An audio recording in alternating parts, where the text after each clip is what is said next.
What's up, YouTube? Channel to my welcome here. It's your boy Drop, and today we are on episode 6 of the little S10 drift build.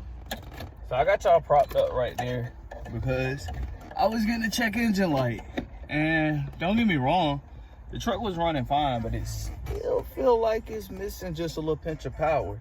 So we're gonna plug the code reader up, check this check engine light. Now I'm not using my big boy code reader this time because I don't feel it's that crazy, but camshaft position sensor. Yeah, camshaft position.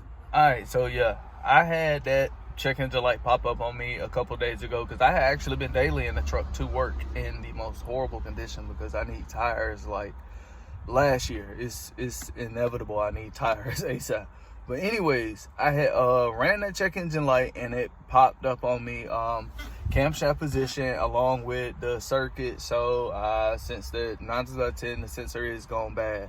A lot of the sensors on the truck look completely stock OEM, so I will be replacing them. I have no problem with going ahead to replace the sensors because if I do decide to do a motor swap or something, in which if I motor swap it, it will be with another little 2.2, you know, freshly rebuilt.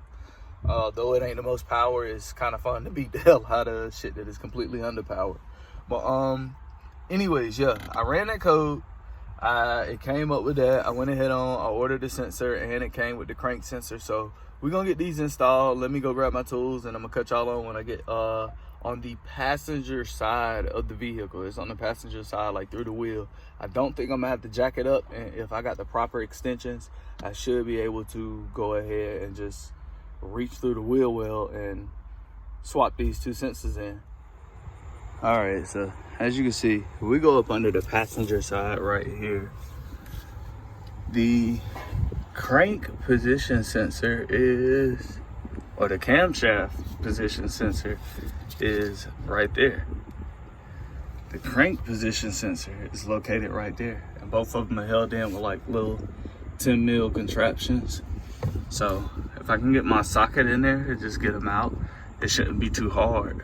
All right, YouTube, so a 3/8 ratchet, 2 6-inch extensions, and a 10 mil. And all I had to do was just reach through the fender well right here. And I already got the bolt out. I need to actually grab the bolt before it falls somewhere.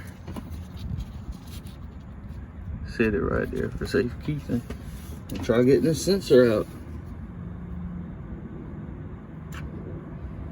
Smooth as butter. Yeah, I think that crank sensor, or that cam sensor will be sort of fucked. So I don't know what's up, but my cam sensor is full of like, I guess the RTV or something. So this ain't good. I'm gonna chalk it up to age, you know, and maybe the fact that I put in a new timing chain and stuff, because it has been running fine. But yeah, we're gonna see what's up with this, see if I can look further into that hole. All right, YouTube, so when I wiped it off, it wasn't no more than really just I would suggest 29 years of build up and a little burn off of metal pieces. So I'm gonna go ahead still install the fresh sensor right here, and that should eliminate the light. Even hell, me cleaning that off should eliminate it. But we're gonna go with the fresh sensor just for peace of mind. All right, YouTube, if you look right up in here, we do got the new sensor installed. So in the next video is where I guess you'll see the results. I'll talk a little bit more about it because I will have to go test drive it and everything. But yeah, now that I got the new sensor installed, I did leave the crank sensor in just because that clip did not want to come off. I'm not even gonna fight it right here. I'll pick it up at work and take it off. But I got the camshaft sensor in, the one that was actually giving me the issues. And yeah, in the next video, y'all will see the results of that. All right, YouTube, so that's what we're gonna end episode 6. I did get the camshaft position sensor replaced. As I said, I wiped all the stuff off. It really just looked like, I said, 29 years ago. Random ass oil changes and shit like that. So now with the new sensor in, the light shouldn't come on. if it ever comes on. For the crankshaft sensor, I got one brand new in the bag. I'll just slap it on. Right now I didn't feel like fighting that harness. I don't want to break no wire clips or nothing like that, and I don't feel like soldering and rewiring anything, because I'm ready to do the other dumb shit that I'm trying to do to a drift truck, which is I need to address the situation with the wheel hop. I did a burnout in like one of the last episodes, episode 4 or 5, and the wheel hop is atrocious in this little thing. It hopped so damn bad, it hopped the radio after that. And I haven't fixed that yet, because I'm gonna end up taking that radio completely out. I'm probably just gonna go ahead and put my Buick Roadmaster radio in it, because there's nothing wrong with that radio and it doesn't get used.